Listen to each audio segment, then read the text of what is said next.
இருக்கக்கூடிய பத்திரிகை நண்பர்களுக்கு எங்களுடைய இனிமையான காலை வணக்கத்தை தெரிவித்துக் கொள்கின்றோம்.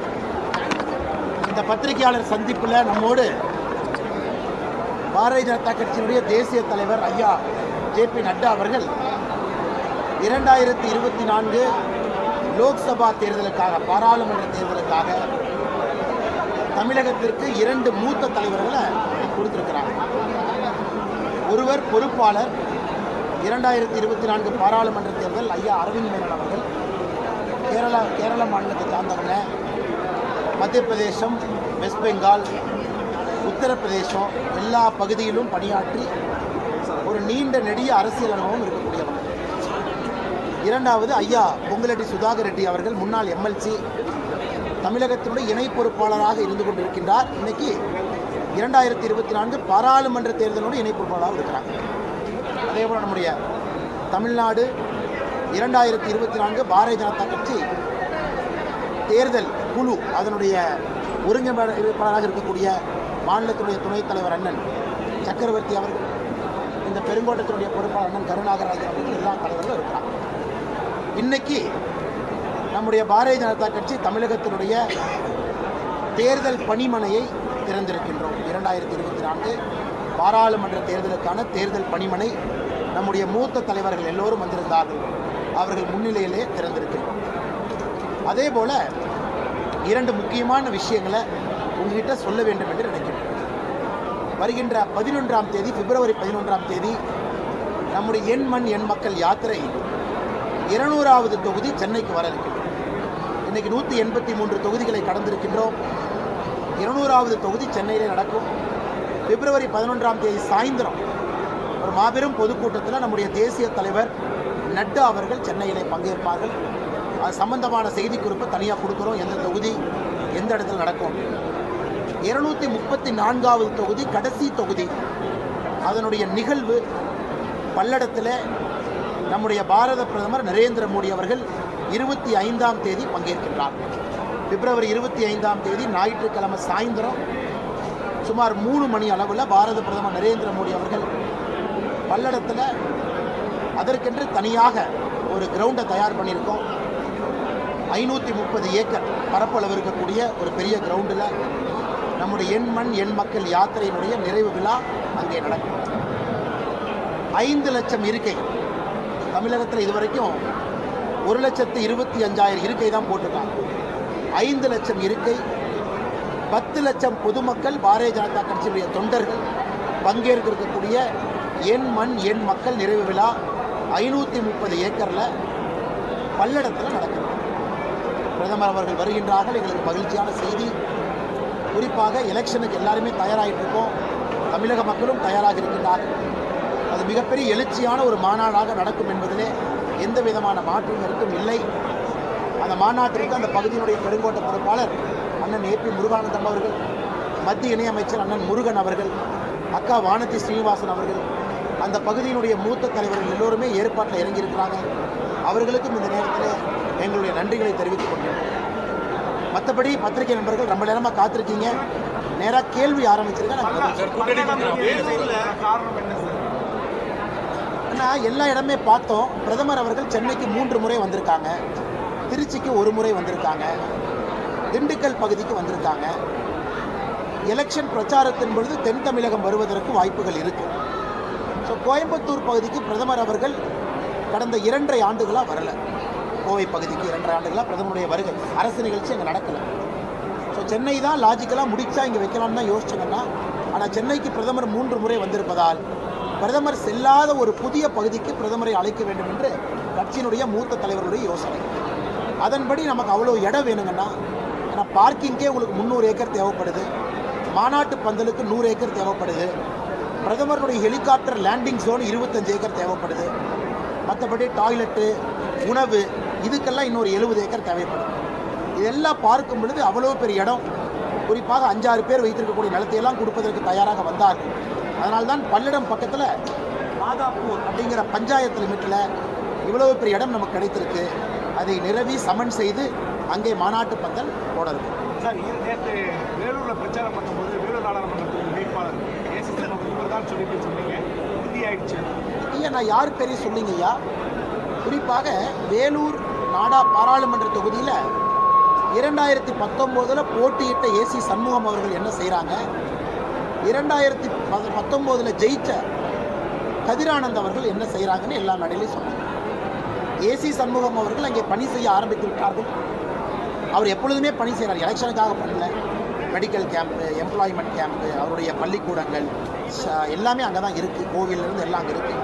அதனால் ஏசி சண்முகம்னா கூட இருந்தாங்க. முறைப்படி யார் எந்த தொகுதிக்கான வேட்பாளர் என்பதை நம்முடைய பாராளுமன்ற குழு தான் முறைப்படி அறிவிப்பாங்க.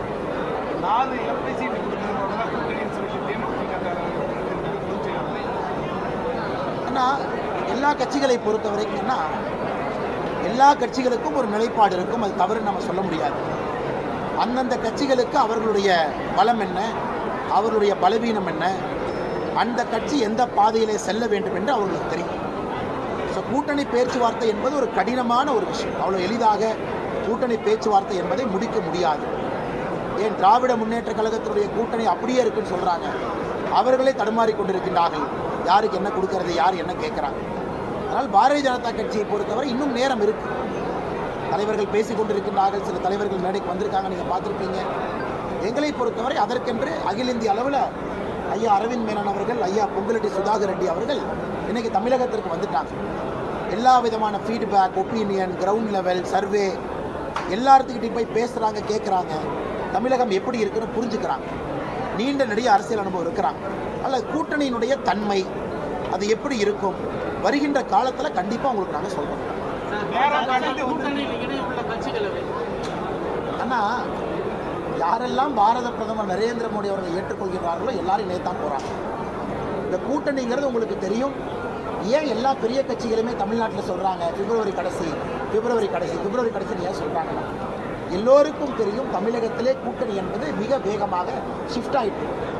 அதனால் யாருமே போன 2019 தேர்தல் எப்போ இருந்துச்சு, 2019 தேர்தல் ஜனவரியிலே ஃபைனலைஸ் ஆயிடுச்சு.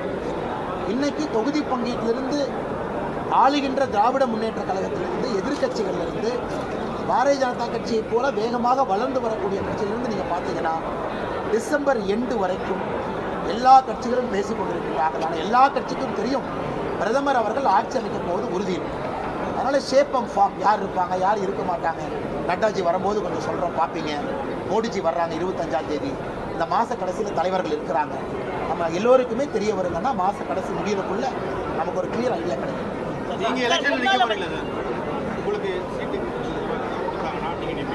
பாரதிய ஜனதா கட்சியை பொறுத்தவரை பாராளுமன்ற போர்டு தலைவர்கள் என்னை நில்லு என்று சொன்னால் நான் நிற்க போகிறேன், கட்சி பணி செய்ய என்று சொன்னால் கட்சி பணி செய்ய போகிறேன். ஆனால் உங்களுக்கு தெரியும் இது ஒரு 6 மாதம் 7 மாதம் யாத்திரைங்க. நான் நீண்ட நெடி யாத்திரை. இன்னும் இது 20 நாளைக்கு இருக்குது. 20 நாளைக்கு இன்னும் முடிக்கணும். அதற்கப்புறம் தேர்தலுக்கான வேலைகள் நிறைய இருக்குது. அதனால் கட்சியை பொறுத்தவரை ஒருத்தருக்கும் ஒரு வேலை கொடுப்பாங்க. இன்னைக்கு எனக்கு கொடுத்துருக்கக்கூடிய வேலை தமிழகம் முழுவதும் சுற்றி வர வேண்டும், கட்சியை பலப்படுத்த வேண்டும். உதாரணத்திற்கு சில தலைவர்கள் பார்த்தீங்கன்னா அந்தந்த ஏரியாவில் கன்வீனராக வேலையை ஆரம்பிச்சிட்டாங்க. உதாரணத்துக்கு ஐயா முருகன் அவர்கள் நீலகிரியில் கட்சி பணி கொடுத்துரு, நீலகிரியில் போய் வேலை செய்யுங்க, இஸ் த கன்வீனர். அண்ணன் நயினார் நாகேந்திரன் அவர்கள் திருநெல்வேலியில் வேலை பார்க்குறாங்க. எல்லா தலைவர்களும் அதற்கென்று சொன்னோம்னா அவங்களுக்கு அந்த வேலை கட்சி கொடுத்துருக்கு. நீங்கள் போய் வேலையை ஆரம்பிங்க, நீங்கள் போய் எலெக்ஷன்லாம் ஒருங்கினீங்க, நீங்கள் போய் எல்லா கேடஸும் ஒன்றா கொண்டு வாங்க. ஸோ ஒருவருக்கு அந்த கட்சியில் ஒரு வேலை. எனக்கு இன்னைக்கு இந்த வேலை கொடுத்துருக்காங்க. நேரம் கணிந்து வந்து கொண்டிருக்கிறது சொன்னீங்க. பஞ்சாயத்து 184 சட்டமன்ற தொகுதி முடிச்சிருக்கீங்க. என்ன ஓட் பேக்கிங் உங்களுக்கு கிடைச்சதா நீங்கள் கருதுறீங்கன்னா, இது ஒரு வித்தியாசமான தேர்தலுக்குண்ணா. ஏன்னா உண்மையை சொல்ல வேண்டும் என்றால் இந்த தேர்தலை பொறுத்த வரைக்கும் மோடி அவர்கள் ஆட்சி அமைக்க போகிறாங்கன்னு உறுதியான ஒரு தேர்தல். ஸோ களம் மாறிடுச்சு. ஸோ மாற்றுக் கட்சியில் இருக்கக்கூடிய தொண்டர்களை அதிக அளவில் நான் பார்க்குற யாத்திரையில் மோடிக்கு ஓட்டு போடணும். 2024 மோடிக்கான தேர்தல். அதற்கென்று அவர்கள் உடனடியாக கட்சி மாறிவிட்டார்கள் என்று நான் சொல்ல மாட்டேன். ஆனால் மோடி அவர்கள் மீது இருக்கக்கூடிய ஒரு மிகப்பெரிய நம்பிக்கை மாற்றுக் கட்சி தொண்டர்கள் வந்து நிற்கிறாங்க யாத்திரையில். ஒன்றுக்கான. இரண்டாவது, பாரதிய ஜனதா கட்சி பெரிய அளவு வளர்ந்துருக்கு. அதனால் என்னை பொறுத்தவரை வாக்கு வங்கி அப்படின்னு நீங்கள் கேட்டிங்கன்னா, நீங்கள் எல்லோரும் திரும்பி பார்க்கும் அளவுக்கு ஒரு மிகப்பெரிய எழுச்சியான ஒரு வாக்கு சதவீதத்தை தாண்டுவது மட்டுமல்ல, மிகப்பெரிய அளவில் பாராளுமன்ற உறுப்பினர்களும் பாரதிய ஜனதா கட்சி இந்த முறை பெறும். தேசிய ஜனநாயக கூட்டணி பெறும். தமிழ்நாட்டில் இருக்கிறவங்க ராமர் கோயிலுக்கு போயிட்டு சாமி கும்பிட்டு வந்தாலும் வந்துருவாங்க, ஆனால் பிஜேபிக்கு ஓட்டு போட மாட்டேன்னு சொல்லிட்டு உதயநிதி ஸ்டாலின் சொல்லியிருக்காரு. அண்ணா, பிரதமர் அவர்கள் நேற்று அஸ்ஸாமில் பேசினாங்க. கவுஹாட்டியில் பாரத பிரதமர் நரேந்திர மோடி அவர்கள் பேசினாங்க. நம்முடைய காசி விஸ்வநாதர் கோவில் சீரமைப்புக்கு பிறகு போன ஆண்டு மட்டும் 8.5 கோடி பேர் போயிட்டு வந்திருக்காங்க. 8.5 crore ஒரே வருஷத்தில் காசி விஸ்வநாதர் கோவில். உஜ்ஜைன் மகாகாளீஸ்வரர் கோவில் சீரமைப்புக்கு பிறகு 5 கோடி பேர் போயிருக்காங்க. இன்னைக்கு உத்தரப்பிரதேசத்தில் ராமர் கோவில் பிராண பிரதிஷ்டை நடந்த பிறகு முந்தானேத்து வரைக்கும் 24 லட்சம் பேர் போயிருக்காங்க. எதுக்கு இந்த நம்பரை சொல்றாங்கன்னா, இந்தியாவிலே ஆன்மீகம் என்பது வந்துவிட்டது. இன்னைக்கு ஆன்மீக டூரிசம், நேற்று பிரதமர் அவர்கள் ஸ்பிரிச்சுவல் டூரிசம் ஒரு வார்த்தையை பயன்படுத்தினாங்க. ஆனால் ராமர் கோயிலுக்கு போகிறவங்களா இருக்கட்டும், பழனிமலைக்கு போகிறவங்களா இருக்கட்டும், திருவண்ணாமலைக்கு போகிறவங்களா இருக்கட்டும், எல்லாருக்கும் தெரியும் திமுக அரசு ஆண்டவனுக்கு எதிரான அரசு, இது கடவுளுக்கு எதிரான அரசுன்னு எல்லாத்துக்குமே தெரியும். அதனால் உதயநிதி ஸ்டாலின் அவர்கள் என்ன வேணாலும் சொல்லலாம். ராமர் கோவில், உஜ்ஜைன் மகாகாளீஸ்வரர், வாரணாசியில் இருக்கக்கூடிய காசி விஸ்வநாதர், இவங்க எல்லோருமே அரசியலுக்காக பாரதிய ஜனதா கட்சி எதுவும் பண்ணல. ஆனால் கோவிலை போய் பார்த்த பிறகு அவர்களுக்கு தெரியும் இந்தியாவினுடைய கலாச்சாரத்தை மீட்டெடுக்கக்கூடிய பாரத பிரதமர் நரேந்திர மோடி அவர்களுக்கு ஆதரவு கொடுக்க வேண்டும் என்று மக்கள் வர்றாங்க. உதாரணத்திற்கு திருவண்ணாமலையில் நாங்கள் சொல்லியிருக்கோம், நீங்கள் பாரதிய ஜனதா கட்சியினுடைய எம்பியை கொடுங்க, நாங்கள் 1000 கோடி ரூபாய் திருவண்ணாமலை கோயிலுக்கு கொண்டு வரோம். ஏன்னா காசி விஸ்வநாதர் காரிடர் கட்டியதை போல திருவண்ணாமலைக்கும் நம்ம கட்டுவோம். பஞ்சபூத ஸ்தலத்துக்கு பணத்தை நாங்கள் கொண்டு வரோம். அதை சுற்றி ஒரு டூரிசமை பில்டு பண்ணோம், அதை சுற்றி ஒரு வணிகத்தை பில்டு பண்ணோம்.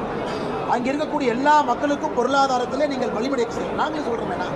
காரணம், கோயிலை வைத்து யாரும் அரசியல் பண்ணல. ஆனால் கோவில் ஒரு புனரமைப்பு மூலமாக, அதன் மூலமாக வரக்கூடிய வருமானம் சுற்றில் இருக்கக்கூடிய எல்லா மனிதர்களுக்கும் ஒரு பொருளாதார தாக்கத்தை ஏற்படுத்தும். ஸ்டேட் பேங்க் ஆஃப் இந்தியா தன்னுடைய ஆய்வறிக்கையில் சொல்கிறாங்க, அடுத்த ஆண்டு உத்தரப்பிரதேச அரசுக்கு ராமர் கோவில் மூலமாக வரக்கூடிய வருமானம் 25,000 கோடி ரூபாய். 25,000 கோடி உத்தரப்பிரதேச அரசுக்கு ராமர் கோவில் மூலமாக வரக்கூடிய வருமானம். யாருக்கு வரப்போகுதுன்னு, அங்கே பூ விற்கிறவங்க, கடை வச்சிருக்கிறவங்க, டாக்ஸி டிரைவர், அங்கே ஹோட்டல் வச்சிருக்கிறவங்க, சாப்பிட்ற கடை வச்சிருக்கோம், எல்லாரும் மேலே தானே போகிறாங்க. அதைத்தான் பிரதமர் அவர்கள் ஸ்பிரிச்சுவல் டூரிசம்னு சொல்கிறாங்க. ஒரு கோவில் கட்டுவது மூலமாக ஆன்மீக நெறி மட்டுமல்ல, கோவிலை சுற்றி ஒரு புதிய பொருளாதாரம் உருவாகும். அதை மக்கள் புரிந்து கொண்டு விட்டார்கள். தமிழகத்திலும் அது நடக்க வேண்டும் என்று விரும்புகின்றார்கள். அது பாரதிய ஜனதா கட்சி மூலமாக அது நடக்கும்.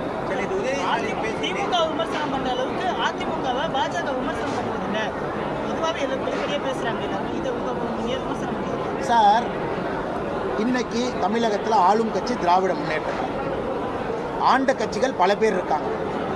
1967 வரைக்கும் காங்கிரஸ் இருந்தாங்க. காங்கிரஸை விமர்சனம் பண்ணுமா நீங்களே சொல்லுங்க. நேற்று ஒரு காங்கிரஸ் எம்பி திருவள்ளூரில் அதானி தான் போய் கோயிலை திறந்தாங்க.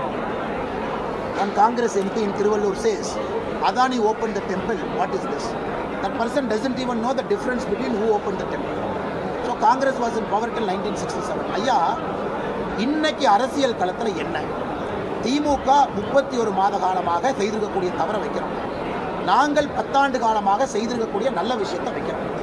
நான் தொடர்ந்து சொல்லிக் கொண்டிருக்கின்றேன், மக்களுக்கு 2024 தமிழகத்திலே ஆட்சி மாற்றம் ஏற்பட போவது இல்லை. 2024 நமக்கு தெரியும் ஒரே நாடு ஒரே தேர்தல் வரப்போவது இல்லை. 2024 இந்தியாவிற்கான தேர்தல். தமிழகத்தில் திமுக ஆட்சியில் இருக்கிறாங்க, மேலே நாங்கள் இருக்கோம். மக்களுக்கு எங்கள் ரிப்போர்ட் கார்டை கொடுக்குறோம். திமுக செய்திருக்கக்கூடிய தவறுகளை சுட்டி காட்டுறோம்.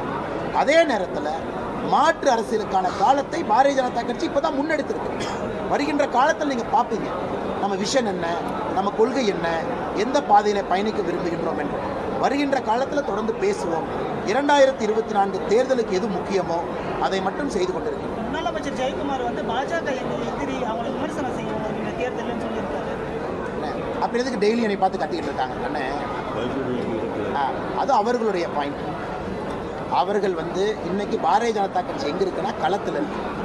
ஒரு ஏசி ரூம்லேயோ மீட்டிங் போட்டு இந்த கட்சி இல்லைண்ணே. களம் மாறிவிட்டது. களம் எந்த அளவுக்கு மாறி இருக்குன்னா 2024 பாராளுமன்ற தேர்தல் நீங்கள் பார்ப்பீங்க. பாரதிய ஜனதா கட்சி தமிழகத்தில் நிறைய இடத்துல முதலிடத்தில் வரும், கொஞ்சம் இடத்துல 2வது இடத்துல வரும். நீங்கள் அதை பார்க்கத்தான் போகிறீங்க. அதனால் நமக்கு இன்னும் 45 நாள் தானே இருக்குது. அது வரைக்கும் வாய்ப்பை செதுக்கினேன். அவங்க ஒன்று சொல்ல, நாம் ஒன்று சொல்ல. நாங்கள் யாருக்கும் எதிரிகள் அல்ல. பங்காளிகள் எங்களை பகையாளியாக நினைத்தால் நான் பொறுப்பல்ல. நாங்கள் மக்களுக்காக இருக்கின்றோம். 2024 பாராளுமன்ற தேர்தல் மோடி அவர்களுடைய தேர்தல், அதற்காக உழைக்கிறோம். முதலிடம் நம்பிக்கை எத்தனை தொகுதி சார்? அண்ணே 39 தொகுதியுமே முதலிடம் வருவதற்கான உழைப்பு போட்டுருக்கேன். அந்தந்த இடத்தினுடைய நேரம், சூழல், காலம், அங்கே இருக்கக்கூடிய ஆட்சியாளர்கள், அங்கே இருக்கக்கூடிய எம்பி, அவர்கள் மீது மக்களுடைய அவநம்பிக்கை நிறைய உள்ள இருக்கு. அதனால தான் நீங்கள் பார்த்தீங்கன்னா பாரதிய ஜனதா கட்சிக்கு ஃபேவரட் கான்ஸ்டிடுவன்சி இல்லை. இந்த 5ல் தான் நிற்பாங்க, இந்த 8ல் தான் நிற்பாங்க, இந்த 10ல் தான் நிற்பாங்க. இன்னைக்கு 39 தொகுதிக்கும் பொறுப்பாளர், 234 சட்டமன்ற தொகுதிக்கும் பொறுப்பாளர். எல்லா இடத்திலும் பாரதிய ஜனதா கட்சியுடைய வேலை நடக்குது. யாத்திரை கூட இங்கே தான் போவாங்க, பாரதிய ஜனதா கட்சி இடம். எல்லா இடத்துக்கும் போகிறோம், 234 தொகுதிக்கும் போகிறோம். நாங்கள் ஏற்கனவே நின்ன இடம், நாங்கள் ஜெயிச்ச இடம், நாங்கள் 2வது இடம் போகல. நாங்கள் 39 தொகுதிகளையும் 234 சட்டமன்ற தொகுதியிலும் சமமாக பார்க்கின்றோம். அதனால தான் யாத்திரையை எல்லா இடத்துக்கும் சமமாக போகுது. மாநிலத்தில் பெரிய கட்சிகள் ரெண்டுமே தனித்தனியாக இருக்குது. பாஜக இதோட கூட்டணி என்ன நம்பிக்கையில் வந்து பாஜக முதலிடத்தை நோக்கி பயணிக்கிறது? ஒரு எலெக்ஷனுமே வித்தியாசமான எலெக்ஷன். ஒரு எலெக்ஷனுக்கும் இன்னொரு எலெக்ஷனுக்கும் சம்பந்தம் இல்லை. 2019க்கும் 2024க்கும் சம்பந்தம் இல்லை. 2024க்கும் 2021க்கும் சம்பந்தம் இல்லை. 2024 களம் மோடி அவர்களுக்கான களம். மோடி அவர்கள் 3வது முறை வர வேண்டும் என்பதற்கான தேர்தல். ஒரு பட்டி தொட்டியில் ஒரு சின்ன குழந்தை கூட மோடி அவர்களுடைய நல்லாட்சி, குட் கவர்னன்ஸ்க்காக, மோடி அவர்களுடைய ஊழல் இல்லாத ஆட்சி, நான் கரப்ட் கவர்மெண்ட்டுக்காக, மோடி அவர்களுடைய ஸ்ட்ராங் கவர்மெண்ட், வலிமையான ஆட்சிக்காக கட்சி மாறி ஓட்டு போடுறதுக்கு தயாராகிட்டாங்க. களம் அதை தான் சொல்லுது. இன்னைக்கு தமிழகத்தில் யாரும் கூட தங்களை பிரதம மந்திரி வேட்பாளராக சொல்லிக்கொள்ள முடியாது.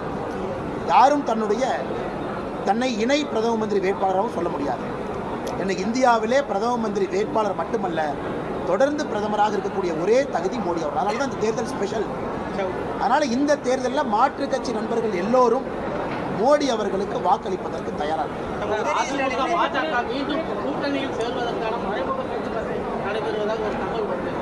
நாங்கள் மோடி அவர்களை யார் ஏற்றுக்கொண்டு தேசிய ஜனநாயக கூட்டணிக்கு வர்றாங்களோ எல்லோருக்குமான கதவு எப்பொழுதும் திறந்திருக்குன்னு தான் நம்ம சொல்லியிருக்கோம்.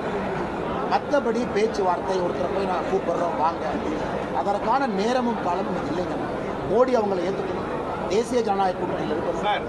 மோடி அவருடைய கருத்தை வலிமைப்படுத்துவதற்கு அவங்க வரணும். சார், அவங்க பிரச்சனையே வந்து மோடி ஏற்றுக்கிறது தான் பிரச்சனை சார். உங்களுடைய அந்த பிரச்சாரத்தில் தான் அவங்க பிரச்சனை ஏற்படுறாங்க. மோடி அண்ணாமலையுடைய பிரச்சாரத்தில் தலைவா இன்னைக்கு வந்து மோடி அவர்களை ஏற்றுக்கணும், அதுதான் கிரவுண்ட் லெவல். அதன் பிறகு ஒரு தலைவர்களுக்கு ஒரு கொள்கை, இப்படி தான் கட்சி இருக்கணும்னு நினைக்கிறாங்க, இப்படி தான் போகணும்னு நினைக்கிறாங்க. அதை யாரும் தடுக்கப் போவதில்லை. இன்றைக்கி பாரதிய ஜனதா கட்சியை பொறுத்தவரை நீங்கள் பார்க்குறீங்க, எங்களுக்கு நாங்கள் செய்ய வேலையை அதிகமாக இருக்குது. என்னை ஒருத்தர் எதுக்குறாங்க அப்படிங்கிறக்காக நான் என்னை மாற்றிக்கிட்டாங்க. நான் அப்படியே தான் இருக்கேன், அதே தான் பேசுகிறேன். நான் பேச்சை மாற்றிக்கிட்டேன். மக்களுக்கு எது உண்மையோ தொடர்ந்து பேசி கொண்டு இருக்கின்றேன். என் பேச்சை நான் எப்பவும் மாற்றினது கிடையாது. 6 மாதத்துக்கு முன்னாடி எப்படி பேசணும் அதே தான் இன்றைக்கும் பேசுகிறேன். நான் பேச்சை மாற்றி பேசுகிறவங்க கிடையாது. ஏடிஎம்கே ஃபைல் ஒன்றும் வரவே இல்லை சார். டிஎம்கே ஃபைல் தான் தொடர்ந்து இருக்கிறீங்க சார். டிஎம்கே ஃபைல் தொடர்ந்து ஏன்னா ஆட்சியில் டிஎம்கே இருக்கு. 1, 2, 3 டிஎம்கே ஃபைல்ஸ் கொடுத்தாச்சு. இன்னைக்கு நான் 1984 பிறந்தேன். அதுக்கு முன்னாடியே பல கட்சிகள் ஆட்சியில் இருக்கு. நான் அரசியலுக்கு 2020 ஆகஸ்ட் 25 அரசியலுக்கு வந்தேன். சரியானே? என்னுடைய அரசியல் காலகட்டமே 3 ஆண்டுகள். இந்த 3 ஆண்டுகளில் சில விஷயத்தில் நான் தெளிவாக இருக்கின்றேன். குடும்ப ஆட்சி, ஊழல் ஆட்சி, ஜாதி அரசியல், அடாவடித்தனமான அரசியல். நான் ஏற்கனவே இந்த கேள்விக்கு பதில் சொல்லியிருந்தேன். எங்களுக்கு இருக்கக்கூடிய நேரத்தை எப்படி பயன்படுத்த வேண்டும் என்பதில் தெளிவாக இருக்கின்றோம். திமுக ஆட்சியில் இருக்காங்க, நாங்கள் ஆட்சியில் இருக்கோம். என் பேச்சு இரண்டையும் சுற்றி தான் வருது. திமுக செய்திருக்கக்கூடிய தவறுகள், நான் அரசியலுக்கு வந்ததிலிருந்து என்னுடைய பேச்சில் நான் தெளிவாக இருக்கேன். அதே நேரத்தில் பாரதிய ஜனதா கட்சி மாற்று அரசியலில் கால் வைக்க ஆரம்பித்து விட்டது. வருகின்ற காலத்தில் பார்ப்பேன். 2024 தமிழ்நாட்டுக்கான தேர்தல் இல்லை. தமிழ்நாட்டில் பிஜேபியா, இந்த கட்சியா, அந்த கட்சியா, எல்லா கட்சியும் விமர்சித்து நான் சொல்கிறேன். அது 2026க்கான தேர்தல். 2024 எனக்கு தமிழ்நாட்டில் நீங்கள் சொல்கிற கட்சியில் பிரதம மந்திரி வேட்பாளர் இருந்தால் நான் விமர்சிக்கிறேன். பிரதம மந்திரி வேட்பாளர் இல்லை. இந்திய கூட்டணியில் டிஎம்கே இருக்கிறாங்க, அவர்கள் எங்களுக்கு எதிராக இருக்கிறாங்க, களமாடி கொண்டு இருக்கிறாங்க. நாங்கள் 10 ஆண்டு ஆட்சியில் இருக்கோம். ரிப்போர்ட் கார்டு கொடுக்க வேண்டிய கடமை எங்களுக்கு. 2024 என்ன தேவையோ அதை பேசிக் கொண்டிருக்கிறோம்.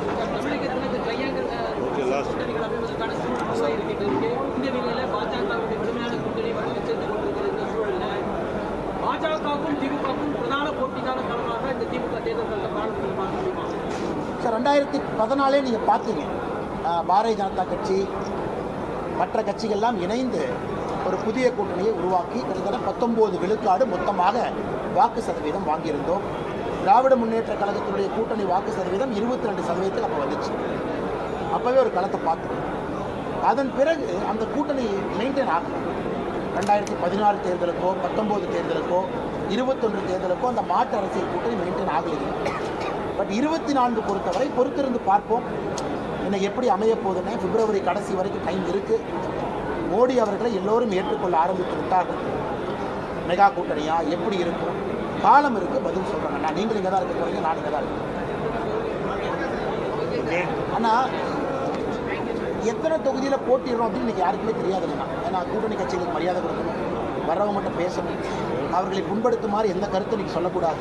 ஆனால் 39 தொகுதியிலும் வேலை செய்கிறாங்க. அது கூட்டணி கட்சிகளுக்கு போகும் பொழுது எங்களுடைய தொண்டர்கள், அங்கே இருக்கக்கூடிய கன்வீனர்ஸ் எல்லாம் முழுமையாக அவர்கள் பின்னால் சென்று விடுவார்கள், அவர்களை வெற்றி பெற செய்வார்கள். இன்றைக்கி 39 தொகுதியிலையும் ஏற்றம் தாழ்வு பார்க்காம எல்லா இடத்துலையும் வேலை செய்யணும். சார், இப்போ நீங்கள் நம்ம பாமகவோடையும் சரி, நம்ம தேமுதிக மற்ற கட்சிகளோடு சரி, தமிழ் மாநில காங்கிரஸ் வச்சு அதிமுக, பிரதானமாக அதிமுகவோட தமிழ் மாநில காங்கிரஸ் ஜி.கே. வாசனை வச்சு நம்ம வந்து கூட்டணி பேச்சுவார்த்தை நடத்துகிறோங்கிற மாதிரி ஒரு தகவல் சொல்லியிருக்காங்க. நம்ம அவர் வந்து ஐயா ஜி.கே. வாசன் அண்ணன் எங்கிட்டையும் பேசுகிறாரு, எங்கிட்டையும் தொலைபேசியில் பேசுகிறாரு, நேற்று எங்கிட்ட பேசினார். ஜி.கே. வாசன் அண்ணாவுடைய கட்சி நண்பர்கள் எல்லா யாத்திரையும் பங்கேற்கிறாங்க. நேற்று இருந்தாங்க, முந்தானத்து இருந்தாங்க, எல்லா இடத்துலையும். அதே போல் எல்லா கட்சிகளும் பேசிட்டு தான் இருக்காங்க. ஆனால் ஒரு விஷயத்தை புரிந்து கொள்ள வேண்டும், பாரதிய ஜனதா கட்சி யாரையும் போய் பேசுங்கன்னு நம்ம சொல்லுங்க. நாம் நம்ம வேலையை செய்கிறோம். அந்தந்த கட்சி தலைவர்களுக்கு எல்லா தலைவர்கள்ட்டையும் பரஸ்பர நட்பு இருக்குது. இப்படி எங்கிட்ட ஜி.கே. வாசனை நீங்கள் பேச வேணான்னு தடுக்க முடியுமா? இன்னொரு கட்சினால இன்னொரு கட்சிக்கிட்ட ஜி.கே. வாசனை பேசும்போது பேசாதீங்கன்னு நான் தடுக்க முடியுமா? பரஸ்பரமாக அவர் எல்லாத்துலேயும் நட்பு மெயின்டைன் பண்ணுறாரு. இந்த மேடையில் இருக்கக்கூடிய தலைவர்கள் 2 பேர் இன்றைக்கி வந்தாங்க. நீங்கள் பார்த்தீங்க, ஏசி சண்முகன், தேவநாதன். அவங்களும் எல்லா கட்சிகிட்டையும் பேசுகிறாங்க. நான் வந்து நீங்கள் பேச வேண்டாம்னு தடுக்க முடியுமா? பரஸ்பரம் வேறு வேறு காலகட்டத்திலே கூட்டணியில் இருந்தவர்கள் பரஸ்பரம் நட்பு வச்சுருக்காங்க. நாங்கள் யாரையும் பேச வேண்டி சொல்லலை. பாரதிய ஜனதா கட்சி எங்களுடைய வேலையை செய்து கொண்டிருக்கிறோம். உதயநிதி ஸ்டாலின் இதை பேசும்போது இன்னொரு விஷயத்தையும் குறிப்பிடுறாரு. என்ன குறிப்பிட்டாருன்னா, அயோத்தி ராமர் கோயிலுக்கு பிரதமர் வந்ததுனால நிறைய சாமியார்களும் நிறைய சங்கராச்சாரியர்கள் வந்து வரமாட்டேன்னு சொன்னாங்க. அதற்கான காரணமாக பிரதமர் வந்ததை அவர் அதற்கான காரணமாக சொல்கிறாங்க. அவருக்கு பிரதமருக்கு சேர்த்துருந்தா பிறப்பில் அடிப்படையில் அனைவரும் சமமும் சொல்கிறாரு. பிரதமருக்கு சேர்த்து தான் நான் பேசுகிறேன் அப்படிங்கிற மாதிரி. அண்ணா, இது எந்த அளவுக்கு இவனுடைய புரிதல் மோசமாக இருக்குது, எந்த அளவுக்கு கற்றல் அறிவு குறைந்தவர்கள் இன்னைக்கு திமுக இருக்காங்க அப்படிங்கிறதுக்கு உதயநிதி ஸ்டாலின் ஒரு உதாரணம். திருமாவளவன் அவர்கள் என்ன சொன்னாருன்னா, 6 மாதத்துக்கு முன்னாடி சனாதன தர்மத்தை ஏன் எதிர்க்கின்றோம் என்றால், பிராமணர்கள் மட்டும்தான் கடவுள்கிட்ட போகிறாங்க, கர்ப்பகிரகத்துக்குள் இருக்காங்க, அதனால் சனாதன தர்மத்தை எதிர்க்கிறோம். 6 மாதம் கழித்து பிராமணர் அல்லாத பாரத பிரதமர் நரேந்திர மோடி அவர்கள் பிராண பிரதிஷ்டை செய்கிறார். இதற்கு திருமாவளவன் அவர்கள் சொல்கிறாங்க, இதையும் நாங்கள் எதிர்க்கிறோம். பிரதமருக்கு அங்கே என்ன வேலை? அங்கே சங்கராச்சாரியா தான் இருக்கணும், அந்த யார் பிராண பிரதிஷ்டை பண்ண அவங்க தான் இருக்கணும், பிரதமர் போய் சேரில் தான் உட்காரணும். இதை கேட்டு அலுவலரா சிரிக்கிறதான்னு தெரியல. அண்ணா, சங்கராச்சாரியா 4 பேரில் 2 பேர் கடிதம் கொடுத்துருக்காங்க. குறிப்பாக சிங்கேரி மடத்தினுடைய சங்கராச்சாரியா, அவரை பற்றி வெளிவந்த கருத்துக்கள் அனைத்தும் போய் முழுமையாக நாங்கள் இருக்கின்றோம், எங்களுக்கு வேறு வேறு பணிச்சுமைகள் இருக்கிறது, நாங்கள் கனிந்த காலத்தில் வந்து தரிசனம் பண்ணுறோம். இப்போ நீங்கள் சங்கராச்சாரியா இந்தியா முழுவதுமே நீங்கள் பாருங்கள், பிரதமர் அவர்கள் சார்தாம், பிரதமர் அவர்கள் உஜ்ஜைன் மகாகாளேஸ்வரர், பிரதமர் அவர்கள் நம்முடைய வாரணாசியினுடைய காசி விஸ்வநாதன், அங்கெல்லாம் சங்கராச்சாரியா போனாங்களாங்கன்னா, சங்கராச்சாரியா அவர்களை பொறுத்தவரை எங்கே போக வேண்டுமோ எப்பொழுது போக வேண்டுமோ அங்கே போவாங்க. அவர்களுக்கு பிரவாஸ்னு ஒரு கான்செப்ட் இருக்குது. சங்கராச்சாரியார்கள் எல்லோருமே வருடத்திற்கு 6 மாத காலம் பிரவாஸில் இருப்பாங்க, 3 மாத காலம் அவங்க கேந்திரத்தில் இருப்பாங்க, 3 மாத காலம் வேறு வேறு ஊரில் லெக்சர் கொடுப்பாங்க. ஒரு சங்கராச்சாரியாருக்கு ஒரு ஸ்கெட்யூல் இருக்குது. இன்றைக்கி அந்த ராம் சேத்ர ட்ரஸ்ட், அதில் உடுப்பியில் இருக்கக்கூடிய 8 மடத்தில் மிக பழமையான மடமாக இருக்கக்கூடிய பேஜாவர் சுவாமி அதில் ஒரு பேஜாவர் சுவாமி உடுப்பில் இருக்கக்கூடிய அஷ்டமட்டம் 8 மடத்தில் மிக பழமையானவர். அவர் அந்த ட்ரஸ்ட்டில் ஒருத்தர். அவங்கெல்லாம் சேர்ந்து பிரதமர் அவங்கள கூப்பிடுறாங்க. அவங்கெல்லாம் சேர்ந்து பிரதமருக்கு இந்த பொறுப்பை கொடுத்துருக்காங்க. அதனால் சங்கராச்சாரியர்கள் அவர்கள் சங்கராச்சாரியார் மேலே உதயநிதிக்கு திடீர் அக்கறை வந்தால் தமிழ்நாட்டில் நடக்கிற கோயில் கும்பாபிஷேகத்துக்கே சங்கராச்சாரியர் கூப்பிடல? தமிழ்நாட்டில் எத்தனை கோயில் கும்பாபிஷேகம் பண்ணுறாங்க, ஏன் சங்கராச்சாரியரை கூப்பிடல? ஏன் முதலமைச்சர் மு.க. ஸ்டாலின் அவங்க சங்கராச்சாரியரை கூப்பிடல? அதனால் உதயநிதி ஸ்டாலின் அவர்களுக்கு திடீர் ஹிந்து பாசம் வந்திருக்கு. ஏன்னா அவர்களுக்கு தெரியும் நாடு முழுவதுமே ஒரு பெரிய எழுச்சி உருவாயிருக்கு. அதனால் பிரதமர் அவர்கள் போனாலும் குற்றங்கிறார் திருமாவளவன் அவர்கள், போலினாலும் குற்றங்கிறார் திருமாவளவன் அவர்கள். இந்த மாதிரி வாயை மாற்றி மாற்றி பேசக்கூடிய தலைவர்களை என்னென்னு சொல்கிறதுக்கெல்லாம் சங்கராச்சாரியார் அவர்கள் 2 பேர் ஆதரவு கொடுத்துருக்காங்க. ஒரு சங்கராச்சாரியார் காலத்திலே போவேன் என்று சொல்லியிருக்கின்றார். இன்னொரு சங்கராச்சாரியார் சில கருத்துக்களை சொல்லியிருக்காங்க. அந்த மடத்திலேயே சில பிரச்சனைகள் இருக்குது, எல்லோருக்கும் தெரியும். ஆனால் பிரதமருடைய அந்த பிராண பிரதிஷ்டை நிகழ்வு என்பது 142 கோடி இந்திய மக்களுடைய நிகழ்வு. Last question. ஆனால் நம்ம வேட்பாளர் பட்டியலை பொறுத்த வரைக்கும் அதுக்கு முக்கிய பொறுப்பாளர்கள் எனக்கு பக்கத்தில் உட்கார்ந்துருக்காங்க. அரவிந்த் மேனன் அவர்கள், சுதாகர் ரெட்டிஜி அவர்கள். அதுக்கு ஒரு குழு தேசிய தலைவர் போடுவாங்க. இவங்க 2 பேர் தேசிய தலைவர், அவங்கெல்லாம் சேர்ந்து பார்லிமெண்ட்ரி போர்டுக்கு எடுத்துகிட்டு போவாங்க. பார்லிமெண்ட்ரி போர்டு அப்ரூவல் கொடுக்கும். இதான சிஸ்டம். அதற்கான ப்ரொசீஜர் இன்னும் ஆரம்பிக்கலை. நடைமுறைகள் எந்த நேரத்திலும் ஆரம்பிக்கலாம். ஸோ ஒன்றும் பட்டியல தயாராகல.